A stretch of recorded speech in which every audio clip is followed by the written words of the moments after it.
Sir நிறைய டொமைனில் பார்த்தீங்க அப்படின்னா வந்து ஓன் பிஸ்னஸ் ஆப்பர்ச்சுனிட்டிஸ் இருக்குது. அதே மாதிரி நம்மளோட அக்ரிகல்ச்சரில் எந்த மாதிரி ஓன் பிஸ்னஸ் நம்ம எடுத்து பண்ண முடியும் தனிப்பட்ட முறையில்? ஓகே, ஆக்சுவலாக நம்ம படிப்புலேயே இந்த அக்ரிகல்ச்சர் ஹார்டிகல்ச்சர் படிப்புலேயே நம்ம வந்து ஒரு சப்ஜெக்ட் இருக்குங்க. அதுக்கு பேர் வந்து பார்த்திங்கன்னா எக்ஸ்டென்ஷன் எஜுகேஷன் சொல்லுவாங்க. எக்ஸ்டென்ஷன் அப்படிங்கிறது ஒரு ஸ்ட்ரெச்சிங் அவுட். நம்ம கற்றுக்கிட்டதை வெளியில் போய் நம்ம வந்து டெலிவர் பண்ணுறதுங்கிறது தான் எக்ஸ்டென்ஷன் நம்ம இது சொல்லுவோம். நான் இதையே சொல்கிறேன் அப்படின்னா, இந்த படிப்பில் வந்து பார்த்திங்கன்னா ஒரு ஆண்டர்ப்ரனராக எப்படி ஆகலாம் அப்படிங்கிறத ஒரு இதை பேஸ் பண்ணி தான் நம்ம இந்த சப்ஜெக்ட்ஸ் இருக்குது.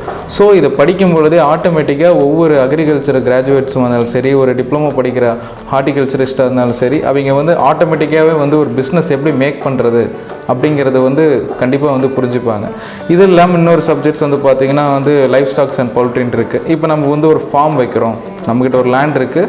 அந்த லேண்டில் வந்து இப்போ நம்ம ஒரு எக்ஸாம்பிள் சொல்ல போனால், நம்ம லைஃப் ஸ்டாக்ஸை பற்றி படிக்க போகிறோம், ஒரு மாட்டை பற்றி படிக்க போகிறோம், இல்லை ஆட்டை பற்றி படிக்க போகிறோம்னா குறிப்பிட்ட அளவுக்கு நம்ம பிஸ்னஸ்க்கு மோட்டிவுக்காக நம்ம வந்து எந்த ஒரு ப்ரீடை செலக்ட் பண்ணலாம். இப்போ ஹெச்எஃப்னா ஹோல்ஸ்டைன் ஃப்ரீஷியன் அப்படிங்கிற மாதிரி ஒரு ப்ரீட் இருக்குதுங்க. நீங்கள் ஆவின் இதிலே பார்த்துருப்பீங்க, கருப்பும் வெள்ளையும் கலந்த மாடுன்னு சொல்லிட்டு.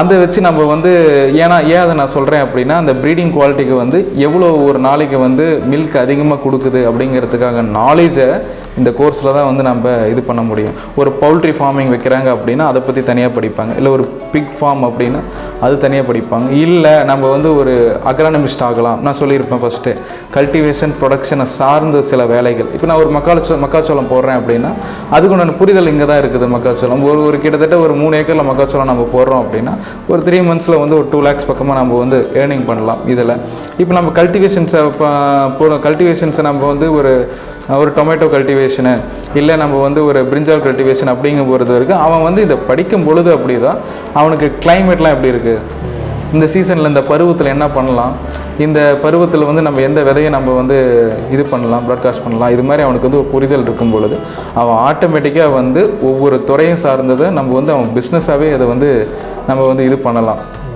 மற்றபடி நம்ம வந்து இதில் நிறைய டிசிப்ளின்ஸ் இருக்குது. ஒரு நர்சரி வைக்கலாம். ஒரு நர்சரி அப்படிங்கும் பொழுது அவங்க ஹார்டிகல்ச்சர் படிக்கும் பொழுதே அதுக்கு உண்டான வந்து நர்சரி ப்ராபகேஷன்ஸ் சொல்லிட்டு நம்மளோட ஒரு சப்ஜெக்ட் இருக்குது. அதே மாதிரி மெடிசனல் கார்டன் சொல்லியிருப்பேன்.